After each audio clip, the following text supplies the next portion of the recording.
All right. So now we will talk about impact of other Ind AS in relation to Ind AS 116, or how, in a way, the lease accounting or the right of use asset or the liability may get impacted, right? So we've talked about impairment already, that you need to make an assessment of the impairment of ROU asset. And when do I need to do this? When there are triggers, right?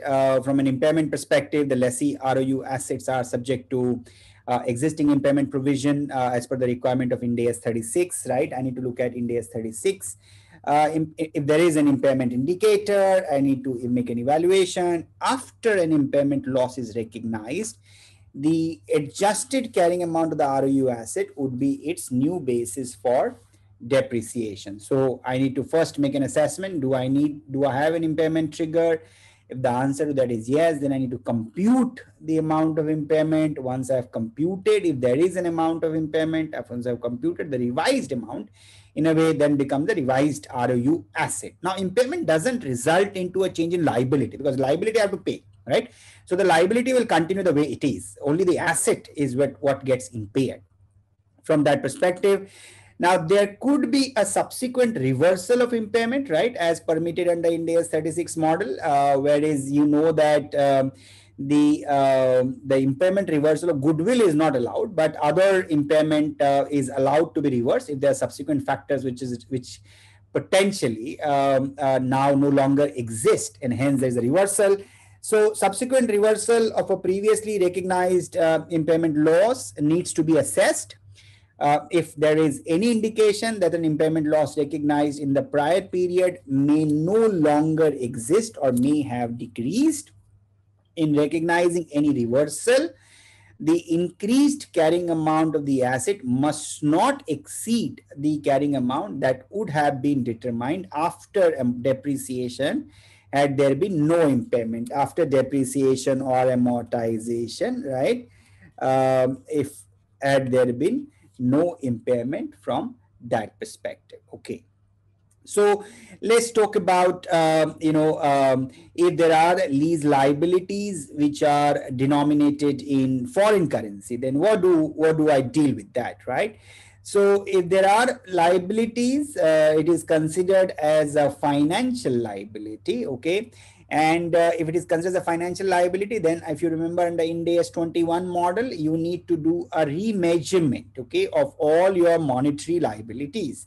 And if there is let's say if there you are exposed to a foreign exchange, and this is normally we see in airlines, right, or in shipping companies, where your liabilities are actually linked to dollar denominated, and whereas your functional currency is INR. So if your liabilities are dollar denominated and your functional currency is INR, you recorded a lease liability in INR in the balance sheet, but at every measurement date, because the currency fluctuation, your liability will keep on changing, right? And accordingly, the impact could be there on your financial statement. Now, a change in liability, okay, that under Ind AS 21, that goes to profit and loss account. That will go to profit and loss account because of change in foreign exchange rate. So lessees apply Ind AS 21, the effect of change in foreign exchange rates. You remeasure the foreign currency denominated lease liability, and at each reporting date, and any change in lease liability due to the exchange rate changes are recognized in profit or loss. ROU asset is a non-monetary asset measured at historical cost. It is not affected by changes in the exchange rate. Okay. So remember, we don't see a remeasurement of lease liability ordinarily. We will only see the remeasurement of lease liability when your payments are actually in foreign currency, right? Not in your functional currency. Then your balance sheet is exposed to a foreign currency fluctuation. If your balance sheet is exposed to a foreign currency fluctuation, then you are required to do the remeasurement, okay? And then if you do it, the change, if there is any plus or minus, it can be both ways, then it goes to profit and loss account. It does not result into any change in your right of use asset, because right of use asset is a non-monetary asset. Okay. Now, moving forward to look at from a remeasurement perspective of a lease liability, right? When do I need to remeasure a lease liability? When there are changes to the lease term, when there are modification to the lease agreement, when there are when there are lease payments which are linked to index or a rate, in all of that, I need to look at remeasurement, right? So when there are in substance the remeasurement on account of reasonable certainty to exercise or not exercise of extension, the reassessment, when I do a reassessment of whether the lessee is reasonably certain to exercise an option or purchase the underlying asset, the amount expected to be payable under the residual value guarantee, if that in a way changes in the lessee assessment, future lease payment resulting from a change in an index or rate. So all of that from a lessee perspective, you need to keep on reassessing your lease liability for these factors, right? If there is a change in the index or a rate to which it is linked to, if there's a change in the lease term, if the change in the residual value guarantee, if there is a change in your decision to purchase or extend the lease term, so on and so forth, all of that is what you need to consider from a remeasurement of your lease liability. Now, if you were to remeasure your lease liability for the things which we talked about in the previous slide, then that gets adjusted in your ROU asset as well. It doesn't go into your P&L, all right? What goes into P&L immediately without impacting the ROU is the foreign currency. If there is a foreign currency fluctuation that results because of Ind AS 21, that goes into profit and loss account. Okay. Let's try and understand lease modification. Now, that's a very, very important concept. Lease modification, essentially what we're trying to learn here is that when we think about a lease modification, similar to when we talked about, let's say, a revenue contract modification, okay, the assessment here we need to make is this a continuation of an existing lease arrangement, or this is a termination of an existing lease and you're entering into a new lease in a way, right? Lease modification is a change in the scope of a lease or the consideration for a lease that was not part of the original terms and condition of the lease, right? So essentially, what does it mean? It can result into a separate lease or a change in the accounting for the existing lease, which is not a separate lease. So you got to evaluate the conditions, the exercise of an existing purchase or a renewal option or a change in the assessment of whether such options are reasonably certain to be exercised are not lease modification. So lease modification has to do with the change in the scope of a lease or the consideration for a lease that was not part of the original terms and conditions. So in a way, I need to modify the original contract. I need to modify the contract. If I need to modify the contract, that in a way is a modification. If I only am going by the original contract and now I'm exercising a purchase option or a renewal option or an extension option, then that is not lease modification. Okay, that's not lease modification, from that perspective. So how do I deal with a lease modification? So let's try and understand this with the help of this flow chart. Okay. So if there are changes to the contractual terms and condition, right? If there are changes to the contractual terms and condition, then I need to assess that the increase in scope of lease by adding the ROU, right of use, for one or more underlying assets. So if there is an increase in scope of the lease at standalone prices for increase, right? At standalone prices. So let's say I was renting out one floor. Now I've changed that to add one more floor. Okay. That changed it one more floor, that a standalone price, that is a separate lease. Okay. Now if that is not done at the standalone price, then I'm going to remeasure the lease liability and adjust the ROU asset. Okay. Remeasure. That means that what's happening is that both are in a way interlinked, the existing and the new lease. That means you are going to remeasure the existing ROU asset and existing lease liability and adjust the ROU asset. If it is a separate lease, anyway, you will do a new ROU asset and a new liability and so on and so forth. All other lease modifications also remeasure the lease liability and adjust the ROU asset. If there is a decrease in the scope, there could be a recognition of gain or a loss on partial or full termination. In case of a decrease, there could be a potential P&L impact. If there is an increase, it is unlikely that there is a P&L impact. That increase gets adjusted through the either a new lease or by changing the carrying value of right of use liability and the asset in relation to the modification. But if there is a decrease in the scope, then there is a gain or loss which you may need to record for partial or full termination. Okay. Now, we'll try and understand this some of this again in a little bit of more detail with the help of some examples as well. So when you look at a separate lease from a modification perspective, is accounted for as a separate lease if both the criteria are met. The modification increases the scope of the lease by adding the right to use one or more underlying assets. So you are in a way getting a new asset. Okay. You are getting a new asset. The consideration for the lease increase by an amount commensurate with the standalone price. Okay. Standalone price. Then it's a new, in a way, separate lease. If both criteria are met, lease will account for the modification as two contracts, the unmodified original contract and a separate contract. Okay. Put it simply, if it's a separate lease, then it is a simple that you continue to do original accounting and then you account for the new contract as a separate lease by recording the right of use asset and the liability. All right. Now, if it is a separate lease, let's look at an example. Okay. So lessee enters into a 10-year lease for 2,000 square meter of office space.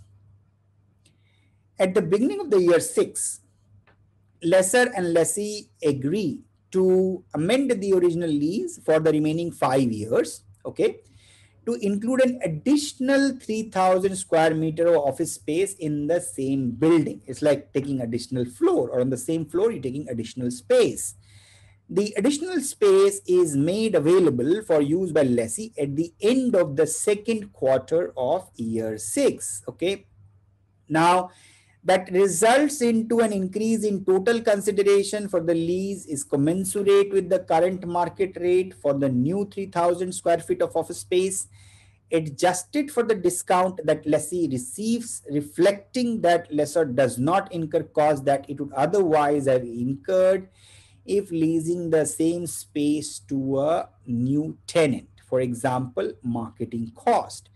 So how should the said modification be accounted for? Okay. So if you look at the fact pattern, what is saying that my original agreement was for 10 years, right? And original agreement was for 2,000 square meter. And now at the beginning of the 6th year, right? I discussed and agreed to take another 3,000 square meter, and this I have got possession at the end of the second quarter. So let's say, assuming a calendar year, let's say you started doing this, let's say from 1st of July of that year, okay. And then it further says that what the rent which you agreed to pay for the 3,000 is the market rent, okay. But this market rent, because you're an existing customer, so I don't have to pay brokerage, I don't do this, that. So you got a discount, which is applicable to kind of a marketing discount, okay. So idea is that, is this a separate lease? Yeah, looks like, because you're getting incremental space at the standalone prices. So you got to treat this as a new lease, okay. So 10 years, that means what's the lease commencement? I'm getting it for 4.5 years, right? In a way, for 3,000 square meter. And I'm going to, in a way, account for it appropriately, all right? Now, the lessee accounts for the modification as a separate lease, separate from the original 10-year lease, because the modification grants lessee an additional right to use an underlying asset, and the increase in consideration for the lease is commensurate with the standalone prices of the additional right of use adjusted to reflect the circumstances of the contract. In this example, the additional underlying asset is the new 3,000 square meter of office space. Accordingly, at the commencement date of the new lease, which is the second quarter of year 6, lessee will recognize a ROU asset and a liability, and you will not change your original ROU asset and liability. That's the important, in a way, consideration. Okay. Now, if I were to look at an example of a lease modification, which is not a separate lease, okay, then what do I do? Okay, so we'll again try and understand this, that if it is not, then how does my accounting gets impacted with the help of an example, right? So if a lease modification fails the test, right, that the additional is not an increase in scope, or even though increase in scope, but the prices are not commensurate or not standalone, in a way, prices, or the modification is of any other type, like decrease in the scope, then it goes to P&L, right? Remember I said it may go to P&L. The lessee must modify the lease initial accounting of the lease contract that are not accounted, the accounting treatment for lease modifications that are not accounted for as a separate lease is summarized. How do you do this? If there's a decrease in scope, I'm going to remeasure the lease liability using the revised discount rate prevailing on the date of modification, decrease the ROU by its relative scope, okay? And then the difference goes to profit and loss account. The difference goes to profit and loss account, okay? Now, if there are all other lease modifications, if this is not a decrease in scope, then remeasure the lease liability using the revised discount rate and remeasure the ROU by the same amount. So there is no impact on the P&L, okay? No impact on P&L. Otherwise, here you need to also consider the profit and loss account impact, okay? So to put a perspective, if there is a lease modification, if there is only a change in consideration, I'm going to remeasure the lease liability. And if there's only a change in consideration, I'm going to remeasure the lease liability, and I'm going to adjust the ROU asset. If there is a change in lease term, if there's an increase, same thing. If there's a decrease, that means there is a decrease in the scope, and that is where there could be a P&L impact. If there's a change in scope, that is a decrease, there's again a P&L possibility. If there's an increase in the scope, again I'm going to adjust the lease liability and adjustment to the ROU asset in a way, from that perspective, okay? So we will try and understand this with the help of an example, okay? Modification, that is a change in the consideration only. That means there is no reduction in scope, okay? There's no reduction in scope of the asset, okay? It's a change in the consideration. Now, lessee enters into a 10-year lease for 5,000 square meter of office space. At the beginning of the year 6, lessor and lessee agree to amend the original lease for the remaining 5 years to reduce the lease payment from INR 1 lakh per year to INR 95,000 per year. So I've agreed to reduce my lease rental by 5,000 rupees per annum for 5 years, okay? So the interest rate implicit in the lease cannot be readily determined. That means the lessee incremental borrowing rate is at commencement date is 6%. At the beginning of year 6, it is 7%. So now it has changed to 7%, and I need to pay rental at the end of each year, okay? So essentially for 6th year, I have to pay at the end of the 6th year, 6th, 7th, 8th, 9th, 10th, right? 5 years are getting impacted here, okay? So how should the said modification be accounted for? So remember, I've done my original what? 10 years, okay? Original is 10 years.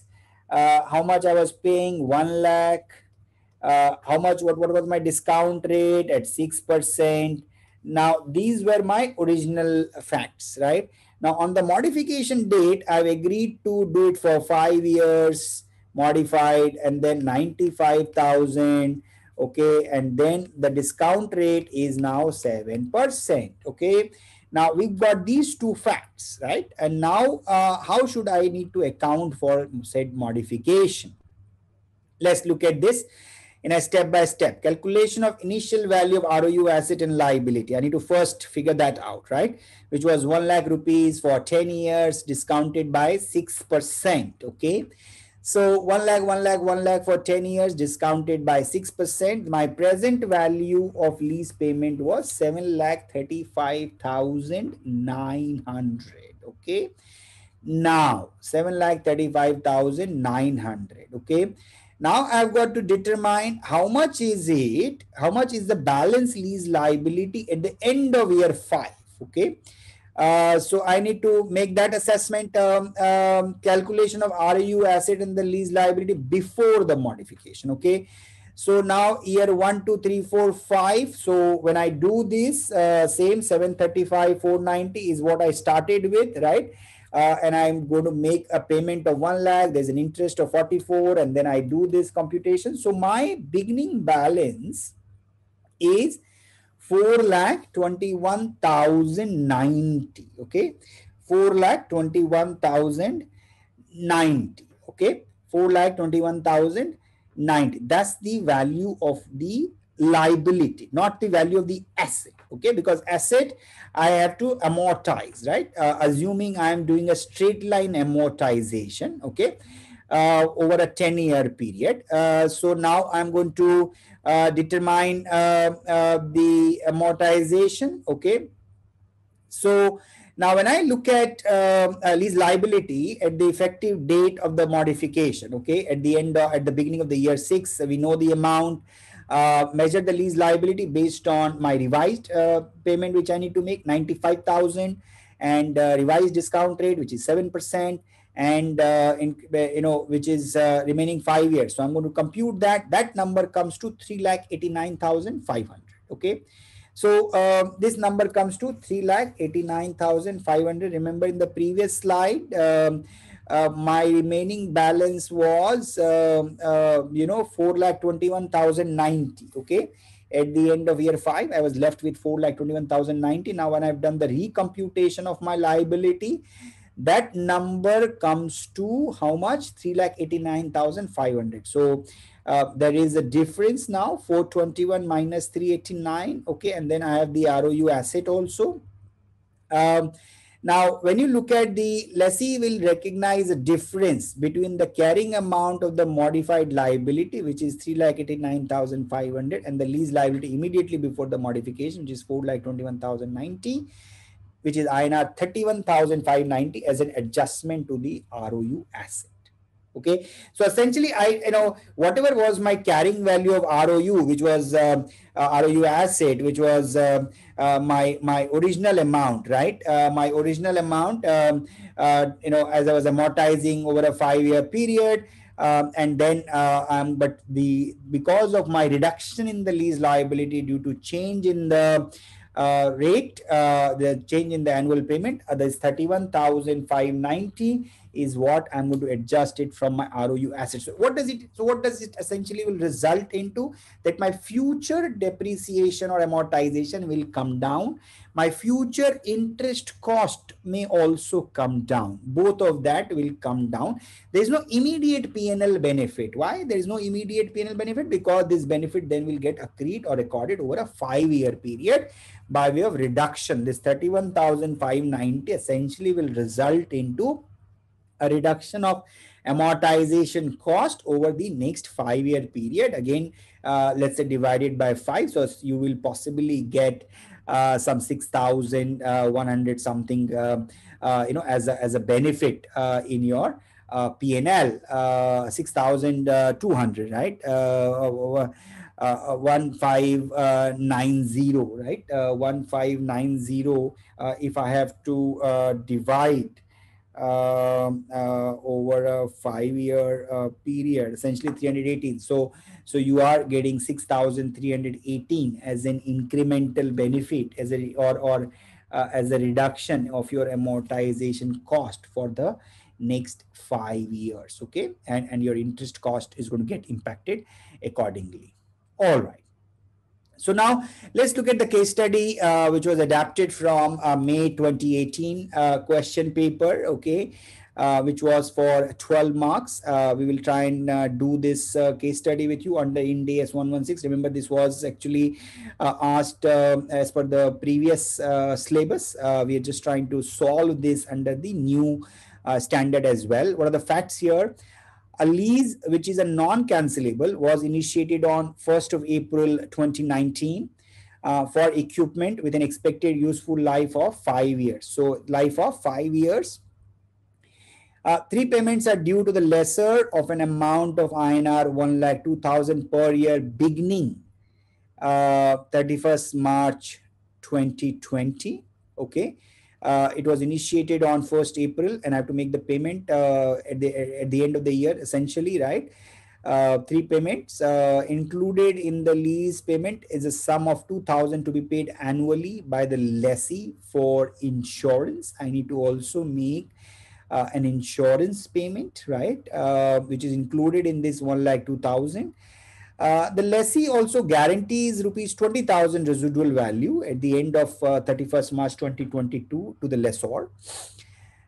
Irrespective of the INR 20,000 residual value guarantee, the leased asset is expected to have only INR 2,000 residual value to the lessee. That means what? I'll have to pay 18,000 as I have to cut the check, right? The lessee company depreciates similar equipment that it owns on a straight line basis. So what is the lease, non-cancelable equipment with an expected life of 5 years, payments are due of an amount 1,02,000 per year beginning March 20, and including lease payment a sum of 2,000 insurance, 2,000 at the end of 31st March 2022. Okay, the fair value of the equipment at 1st of April 2019 is INR 2,64,000. Okay, the fair value of the equipment is INR 2,64,000. Okay, that information is also provided. The lessor implicit rate is 10%, and this fact is known to the lessee. That means I know what is the interest rate, which is implicit interest rate, which is embedded in the lease arrangement, which is nothing but 10%. Okay. So I know the fair value. I now know the 20,000 as the residual value guarantee, but I can only realize 2,000. And this is for is a non-cancelable on 1st April 2019 with an expected life of 5 years, and I'm going to pay a rent of 1 lakh, and then essentially okay. So let's look at the question. Continuing, okay, lessee accounting. Okay, so the questions are: how should lessee company classify and record the lease transaction at its inception on 1st April 2019? Indicate the journal entry as well. Now, what are the journal entries the lessee is required to make to record the lease payment and interest, insurance, and depreciation expense on 31st March 2020 through 31st March 2022? What entry should the lessee make on 31st of March 2022 to record the guaranteed residual value payment and to clear the lease related accounts from the lessee books? What would be the current and non-current classification in the books of lessee at the end of first year? Okay, current and non-current classification in the books of lessee at the end of first year. Okay, discount factor, the information has been provided, which is 10%. Remember, for 2020 it is 0.909, 2021 is 0.826, and 2022 is 0.751. Okay, so all of that I need to look at doing. How should lessee company classify, record the transaction, journal entries, and then how do I deal with the residual amount, all of that. Okay, remember we are now solving this under Ind AS 116. Okay, Now let's look at the solution. Okay, calculation of the initial lease payment. Again, remember 3 year, right? I have to make it for 3 years. Okay, insurance cost does not transfer a good or service to the lessee, and therefore it is not a separate lease component. And in the above case, INR 1 lakh is the lease component. So unlike taxes, real estate taxes, insurance I don't need. It's not mandatory, right? So I'm going to take it out. It's additional service. It's a non-lease component, right? So it does not transfer to the lessee, and therefore it's not a separate lease component. It's a separate component. So I'm not going to include that. Guaranteed residual, of course, it's important. I'm given a guarantee of 20,000, but I expect to realize only 2,000. So essentially 18,000 is what I need to include. So my discount factor is 0.0909 year 1, 2. So I'm making a payment this, and then guaranteed residual value here. So one in 18,000, all of that, 3 annual installment plus 18,000 is the residual amount. So if I do discount it to the present value, so my initial right of use asset and right of use liability will come to 2,62,118. All right, 2,62,118. Okay, so now I'm going to determine my lease liability and ROU asset schedule. Okay, now my lease liability here is 2,62,118. Okay, and I'm making a payment of 1 lakh, 1 lakh, 1 lakh, and that becomes, and then I'm going to discount it back to 10%, right? Which is what I've been doing, which is 26,212 is my interest cost in year 1. This much interest cost, and this must come, and then in a way the closing balance is 18,000. Okay, which is the residual value guarantee, which I expect to and I have to pay, right, to the lessor. Sure. So that's how this gets accounted for, right? 2,62,118. And I'm going to amortize my lease liability by way of making the payment of 1 lakh, 1 lakh, 1 lakh, and then I'm left with 18,000, which also I'm going to cut a check. Now difference is due to approximation. Now from an ROU schedule perspective, the same 2,62,118, I'm going to amortize them over a 3-year period by dividing them by 3, 87,003. Depreciation, sorry, not at the rate of 10%, depreciation at the rate of essentially 33%, right? In a way, I am my opening balance is 262,118. I'm going to divide it by 3. So essentially, it is not at the rate, it is basically amortized on a straight line basis, right?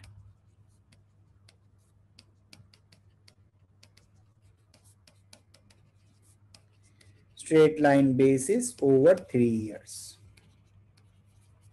Okay, amortized on a straight line basis over 3 years, in a way from that perspective, and that depreciation cost is what it is. Then we move forward, and then I'm going to look at the summary of the said in over a 3-year period, which is a simple table to help you visualize now everything. Okay, 2,62,000 was my original thing. I'm making this payment, right? And then by making these payments, I'm going to record an interest cost. My ROC asset becomes 0, and my lease liability here is nil. I'm only left here with, in a way, 18,000 of, in a way, my residual liability, right? Residual value, in a way, from that perspective. So if I were to look at my lease liability was 1,07,163. Okay, 1,07,163 was my lease liability. I made a payment of 100,000, and I'm going to accrete. So here I will be left with 18,000 of lease liability. Okay, 18,000, which is the residual value in a way from that perspective. Okay, and then the insurance cost does not transfer a good or service. It's not a separate lease component, and there's a lease component. Leasehold asset will be 2,62,000. Now, how do I record the journal entries? Is right of use asset, which is 2,62,118. To lease liability 2,62,118, which is the initial recognition, and then I'm going to record the depreciation, which is 87,000 in year 1, 87,000 in year 2, 87,000 year 3. I'm going to record interest expense, which is 26,000 year 1, 18,000 year 2, and 10,000 in year 3. And then I'm going to record this insurance charge, which is I'm going to record on every year basis. Lease liability I'm going to debit, and I'm going to insurance is a cost charged to the P&L, and then the cash in a way which is going out. So all of that I'm going to record, and then I'm going to finally account for the residual value payment, right? That's the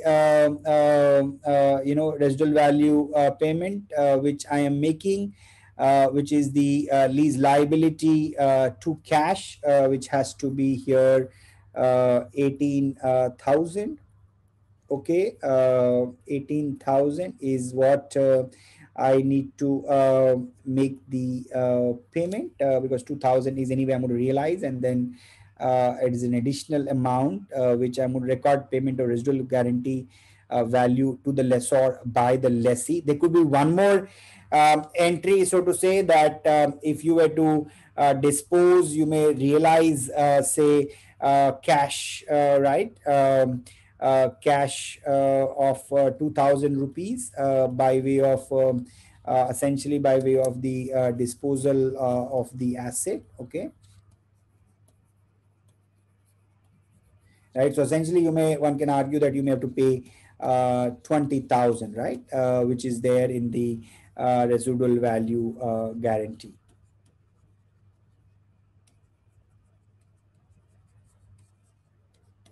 Okay. So now, last thing, the current and non-current classification here. So essentially, you will do it for the liabilities, right? From an asset perspective, this is a non-current asset. So all of that is in a way non-current. Now, when you look at a balance sheet, it's a lease liability which I need to pay after 12 months from the reporting date is 1,07,000. Current is which I need to pay within 12 months. So within the reporting date is 81,167. That's how you will do the presentation of a lease asset and a lease liability. All right, so I'm just going to take a brief pause here. So now we're going to focus on and talk about the lessor accounting. Okay, how accounting needs to be dealt with from a lessor perspective. So we are substantially done from a lessee accounting perspective, and as I said, lessee is a single lease accounting model, and you look at a right of use asset and a liability, and there are several things which we talked about from a concept perspective with the help of many examples, right? And all of that is what is important for you to understand and visualize. Remember the facts which are given in the case studies. Normally we make mistake when we are not taking note of the dates, right? Which is when are the payments are being made, when are the so the discount is applicable or not, if it's made at the beginning of the lease term, is making at the end of the year one of the lease term, so on and so forth. So all of that is what you need to carefully evaluate. Now we're going to talk about lessor accounting. Okay, now lessor accounting has not substantially changed from the historical accounting, the way lease accounting used to operate. Here I need to look at a lease classification from a finance lease or from an operating lease perspective. A lessor is defined as an entity that provides the right to use an underlying asset for a period of time in exchange for consideration.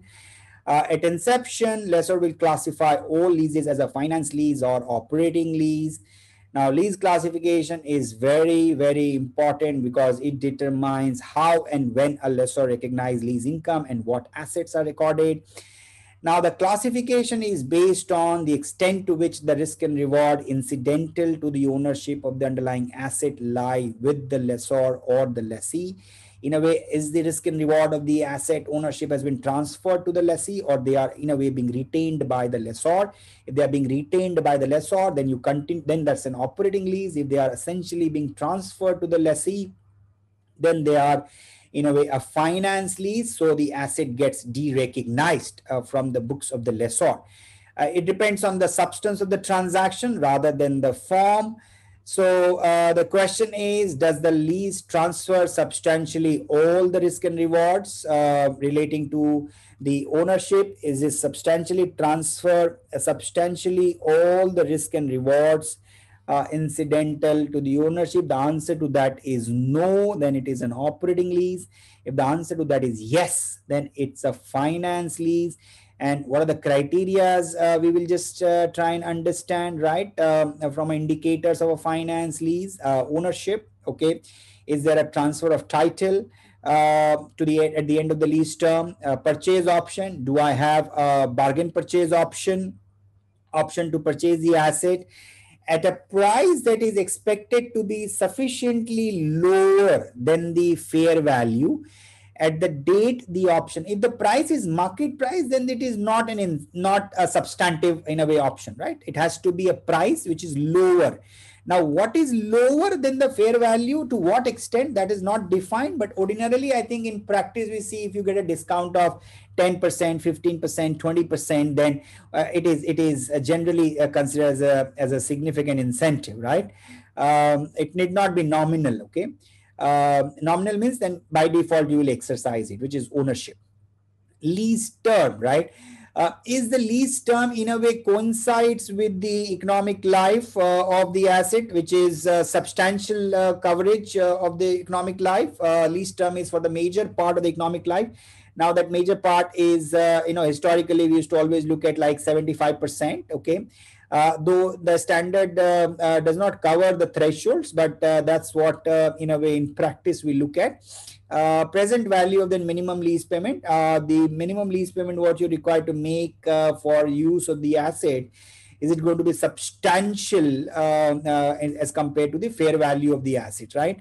The present value of the lease payment amounts to at least substantially all of the fair value of the asset. And again, here some benchmark are 90%, here 75%, but again these are not bright lines, these are matter of judgment. So if it is 74%, possibly then also you may get to a finance lease, or if it is 89%, then you may also get to a finance lease answer, so on and so forth.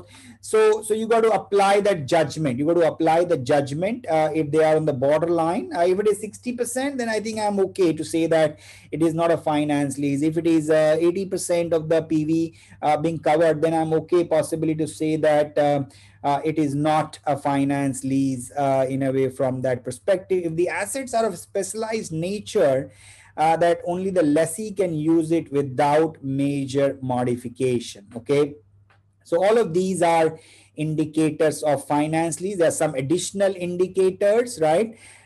Which is additionally, if the lessee can cancel the lease, the lessor loss associated with the cancellation are borne by the lessee. So there's a significant disincentive for lessee not to in a way terminate the lease.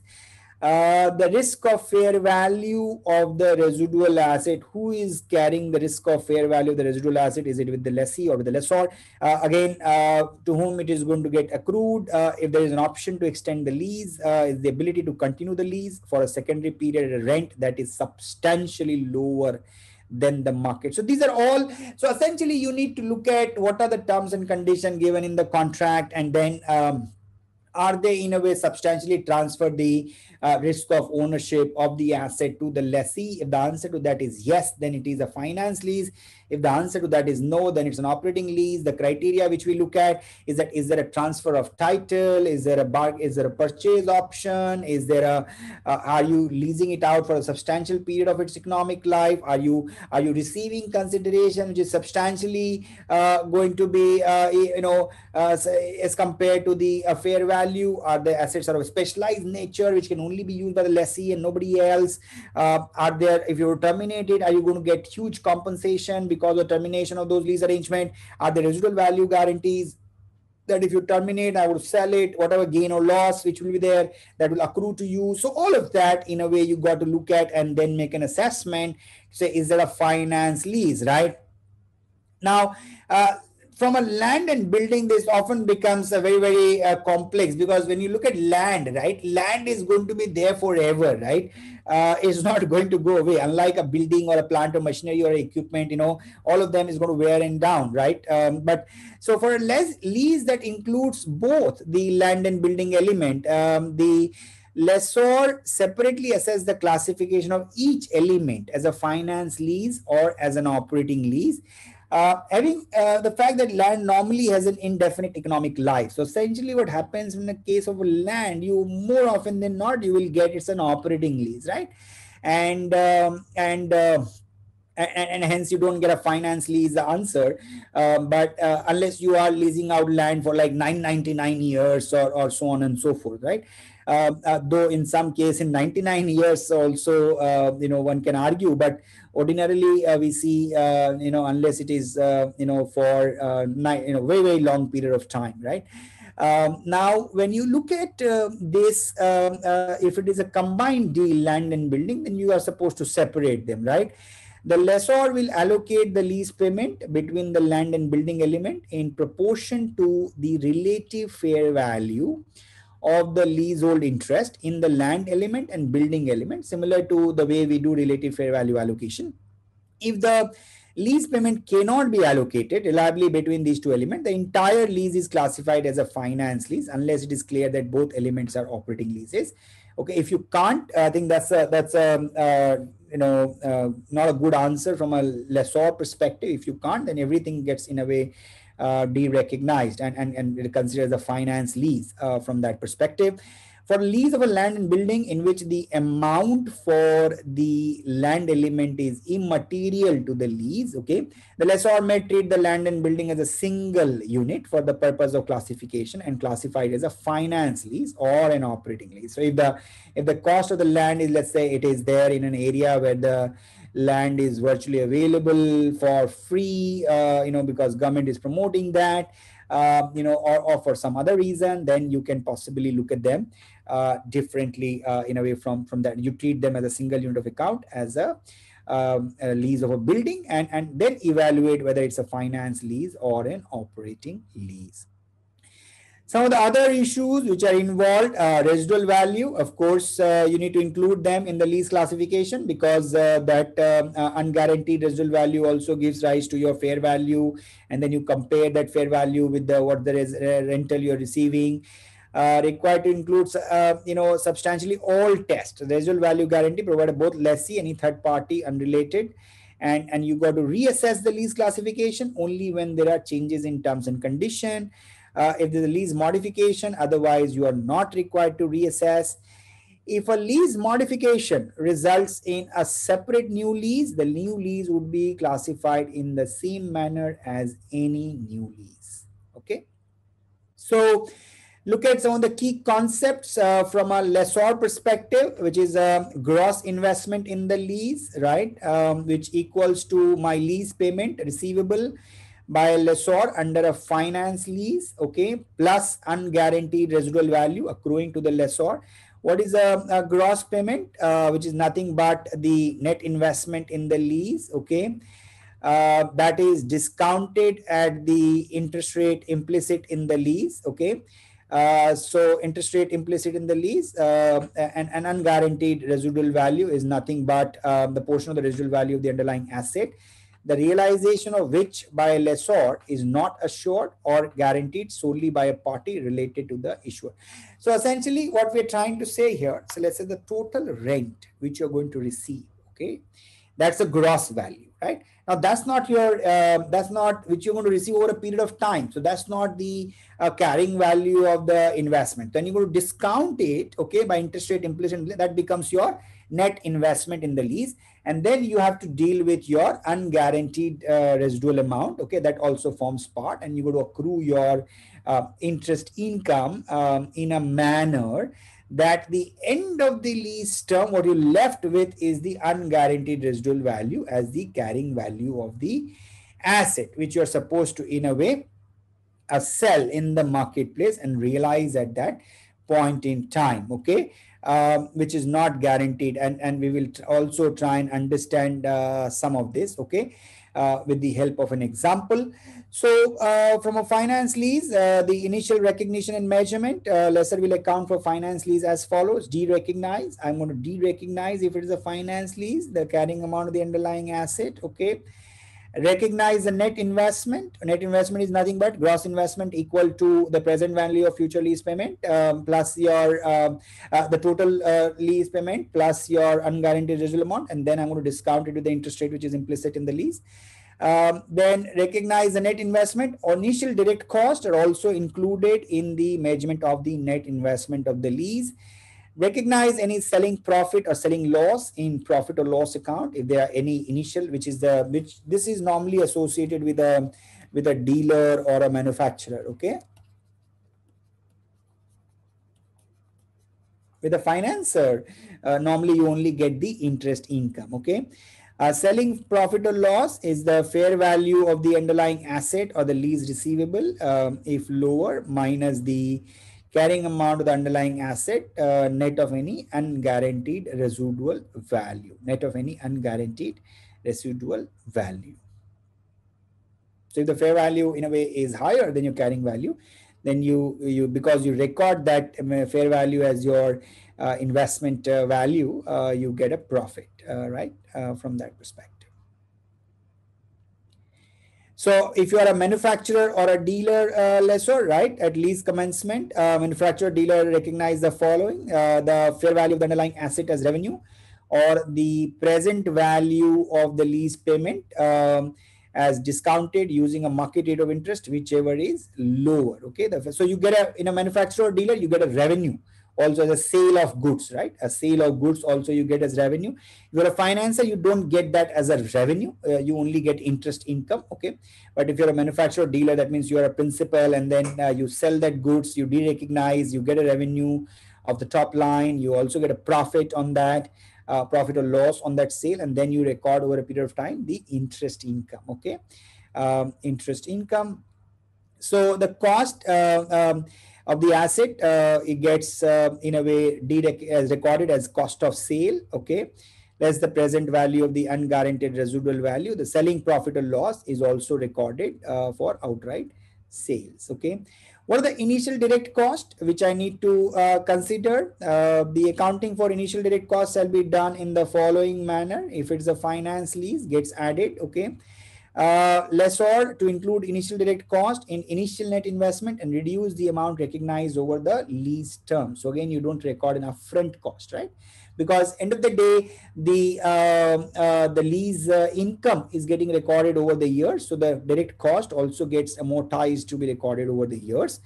But if you are a manufacturer, a dealer, then the expensed at lease commencement, expensed off at lease commencement, because then you are recording a profit as well. Now, for an operating leases, the initial direct cost, including carrying amount of the underlying asset, okay, and these are then recorded as expense by way of amortization charge over the lease period.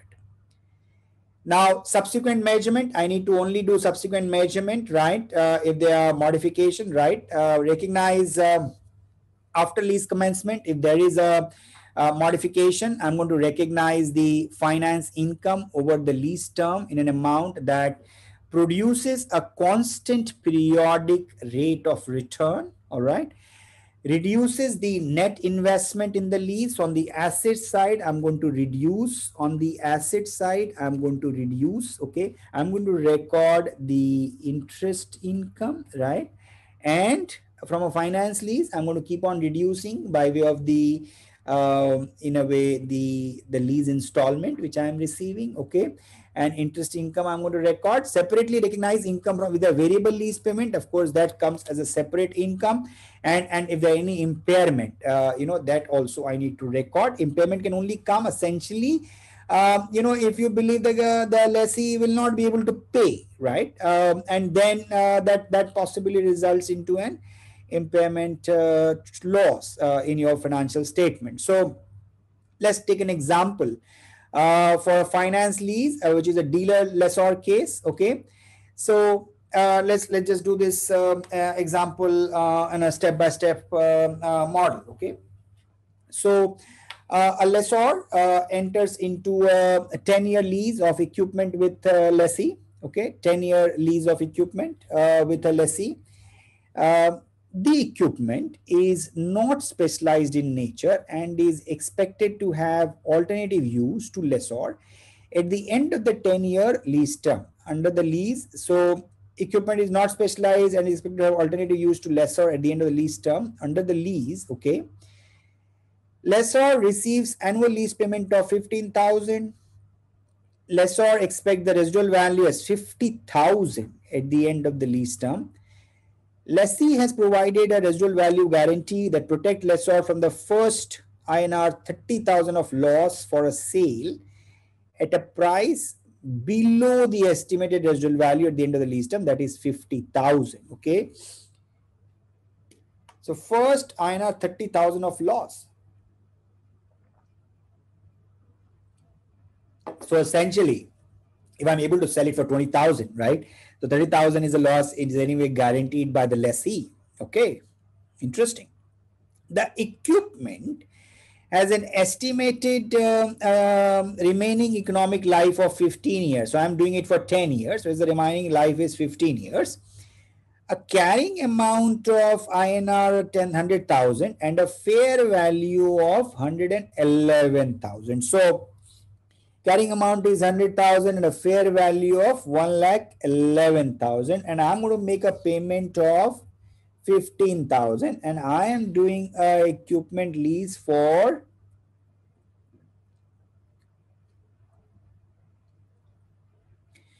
10 years. Okay, interesting.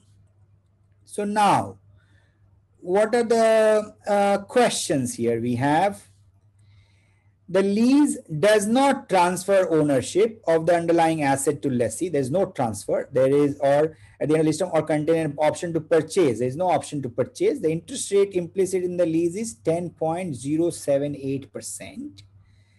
How should the lessor account for the lease in its books of account? Okay. So the question we have to first evaluate, is this a finance lease or an operating lease, right? Now, once you're going to determine that this is a finance lease or an operating lease, then only subsequent accounting will follow. And we have a number of information which is provided for us, which is to say that the carrying value of this was 100,000. The fair value was 1,11,000. And then it is a 10-year. I'm charging at 15,000. The interest rate implicit is 10.078%. There is a residual value guarantee up to 30,000 of the loss to be borne by the lessee, and the estimated value is 50,000. So now I have to look at all of this to determine how should I lessor account for this. Okay, so first thing I'm going to do is to evaluate it's a finance lease or an operating lease. Okay, so lessor shall classify the lease as a finance lease because of the sum of the present value of the lease payment accounts to all of the fair value of the underlying asset. Okay, now and why? Because see, we need to make all is there a title transfer? No. Okay, what were the criteria? Is there a purchase option? No. What's the period? I'm using it for 10 years, right? Whereas the useful life actually is 15 years. So is it substantial? No. Okay. But when I look at the MLP, minimum lease payment, which I'm making, which is 15,000, right? For 10 years and discounted by 10% in a way, and compare it with the carrying value of 1 lakh or the fair value of 1,11,000, it sounds like that it is substantial. Okay, it sounds like it is substantial. Of course, you have to do computation. The present value of unguaranteed residual asset of INR 20, because 30,000 anyway I have to pay the loss. Now, note that the net investment in the lease is subject to the same consideration as other asset in classification as current or non-current asset in a classified balance sheet. So I have to do accounting here for a dealer, right? So step one, calculation of net investment. So how much is the lease payment? 15, 15, 15, 15, 15 is what I am getting, and 30,000 is the loss which is committed to be funded by the lessee. Okay. I have a discount factor which is out here. Then the total value which comes is 1,03,340. The present value of this is come as 1,03,340. Okay. So now this 1,03,340 plus I have unguaranteed residual value is how much? 20,000. Okay. That is another thing which I need to be mindful of. Unguaranteed residual asset is 20,000 into 383, that is 7,660. So total net investment in my lease is 1,11,000, which equals to the fair value, which was the information which was provided. Okay. The fair value is 1,11,000. What was my carrying value is 1 lakh. Okay. So now I'm going to do accounting, interest income, related amortization, all of that. So my interest income, annual interest income, I'm starting with 1,11,000, and I'm going to record my interest income by applying the same rate of interest. All of that is giving me my interest income in year one is 11,000, and then I'm getting a payment, right? So that's how 1,11,000. So let's say this is column A, this is column B, and then this is column C. Okay. So essentially column C is nothing but here it is the beginning balance. Okay.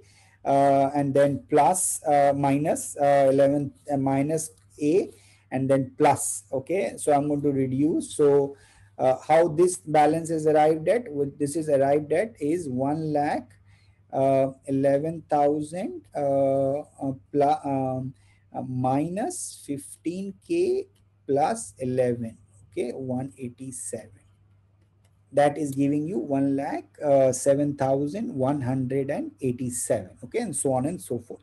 So you, at the end of the year 10, you get to 50,000, and then the 30,000, of course, you're going to receive at that time, and then 20,000 you're supposed to dispose and receive that as well. Okay. So now at the lease commencement, I'm going to do net investment in the lease at 1,11,000, and then I'm going to do my cost of goods sold, which is 92,340, which is nothing but 1 lakh minus the 20,000 into the residual value, right? And I'm going to just show you. And then it goes to the revenue, which is 1,03,340. The property held for lease, which is 1 lakh, which was there in my balance sheet, and then I'm going to in a way compute this, right? Revenue shall be booked with the amount of lease receivable. Okay. And the cost of goods sold is the carrying amount of the equipment, which is 1 lakh less the present value of the unguaranteed residual amount of INR 7,660. This was arrived at by 20,000, right? Discounted with that 10 years, 0.3 something, right? 34%, which is what we got to in a way 7,660. Okay. So and that's how you will get to the it was not let me correct this, I guess. So let me correct this. I don't think so. This was let me just go back and take the information. Yes, 0.383, right? Was the discount factor. So we come back here, which is nothing but 20,000 into 0.383. Okay, that gives you 7,660. Okay, the carrying amount of the underlying asset. So that's how you will do this whole thing, accounting at the end of the year. Now you're going to receive cash, and then you're going to reduce the net investment, and then we'll record interest income, and that's what you will do every year, right, for next 10 years. And net of interest income, which is what is happening, it produces a constant periodic discount rate, which is the interest rate which was implicit in the lease. Now let's take an example for an operating lease. So this example which we did, that if we had given the asset on an finance lease, but now how do I deal with this if I were to do this on an operating lease? Okay. So from a recognition and measurement perspective, I'm going to record the lease payment from operating lease as income on either a straight line basis or another. Here you don't need to deal with any discounting and all. This accounting is much simpler, right? But you need to do the straight line basis. If there are a different pattern of payment by the lessee, then that needs to be adjusted for. The lessors will apply another systematic basis if that basis is more representative of the pattern in which the benefit derived from the use of the underlying asset is diminished. Okay, try and understand, from the Ind AS 17 model, we have done away with this inflation adjustment. Okay, so that's no longer an adjustment available to you. So you got to actually demonstrate that that another systematic basis is more appropriate and not a straight line basis. Okay, ordinarily you have to do a straight line basis. Lessor will subsequently recognize lease payment over the lease term on either a straight line basis or another systematic and rational basis if that basis better represent the pattern in which the benefit is expected to be derived from the use of the underlying asset. After the lease commencement, recognize variable lease payment that do not depend on an index or rate as they are earned. Okay, if they're variable lease, you will record it as and when you have a right to receive the same over the same established. Ind AS 116 also requires lessors of operating lease to defer the initial direct cost. Remember those initial direct costs, what includes, what excludes, these are largely similar. Over the lease term on the same basis as a lease income, right? Now let's deal with the modification. If there is a modification, then it's a separate lease or it's a continuation of the same lease. If it is to be accounted for as a separate lease, if both it increase the scope and also you agree the increase at a standalone price, right? Commensurate with the standalone price. Remember the same test which was applicable to the lessee. We're going to apply the same test from a lessor perspective as well. If both criteria are met, then it is accounted for based on the same guidance, whether it's a finance lease or an operating lease, depending upon the terms. Now, if it is not a separate lease, right, that means what? That there is a change in the scope, but it is not, the consideration is not commensurate, or there is a change in the consideration, but it is not commensurate with the change in the scope, right? Then it's not a separate lease.